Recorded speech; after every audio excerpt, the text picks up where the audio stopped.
y'all? It's Key at Elysiam.org. Welcome to Elysium Live Guides. I hope you've been doing pretty well with your progression, and that's good. But it's about that time that you step your game up, because you're about to face Lord Rhyolith. We're back, everybody, with another Firelands raid guide, and this is for Lord Rhyolith. From the pool, you can see that only the left leg and right leg can be targeted, and they share a pool of 15.5 million health. And as you apply DPS to each leg, it will turn him in that direction. So we prefer to turn him right at the very beginning here, and try and get him to go right as often as possible. But there are instances where we will want him to turn left. This was a kill from the very first week, so there have been a lot of hotfixes to this fight, which we will talk about a little bit later. But to go over some of his abilities, he has obsidian armor on each of his legs, and this armor is reduces damage taken in until he runs over a heated volcano, which we just did right there.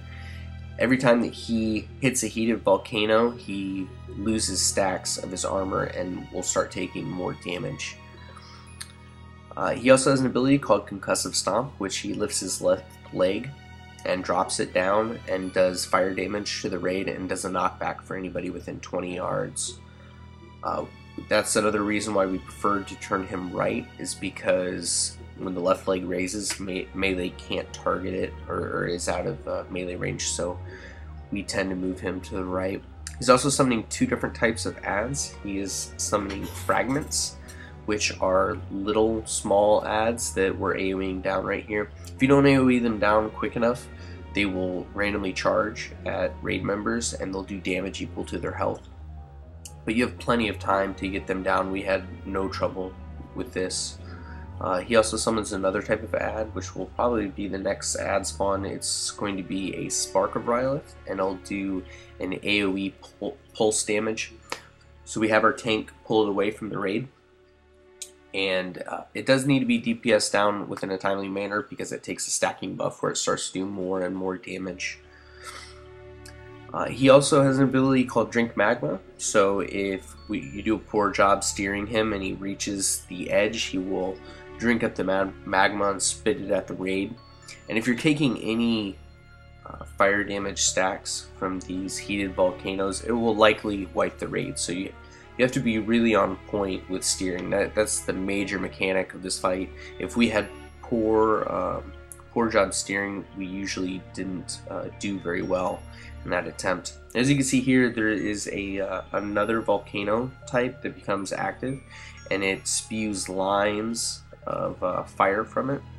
If you stand in it, it does massive damage, so you really have to avoid it at all costs. And if you hang out in it even afterwards, which I don't know why you would, but when it erupts like right here, it does enough damage to one-shot you. Now, as to steering, we have our melee steer, and I am the flex position to help turn them when they really need to turn fast. And what we're doing is we're taking him to these heated volcanoes here. Every time he hits a heated volcano, he loses stacks of obsidian armor and will start to take more damage. So ideally you turn him around the room, hit as many volcanoes as you can, and once you hit 25%, you enter into the last phase. And the last phase does not last long at all because his health pool is so small. But there have been a lot of hotfixes to this fight. He's easier to steer now. He's more responsive to damage, especially in 10-man. We had a lot of difficulty with this kill. It took us quite a few attempts because we noticed that if we had volcanoes spawn in bad spots at the beginning, that we could just never catch up, and we'd make it to 60% in and we'd just have too many volcanoes up. So we had a little bit of RNG adapting in this fight to help us out. Another change that they've made is that these heated volcanoes are applying a debuff to the raid where it increases damage taken. Now they're going to separate it so that each volcano does a separate stack.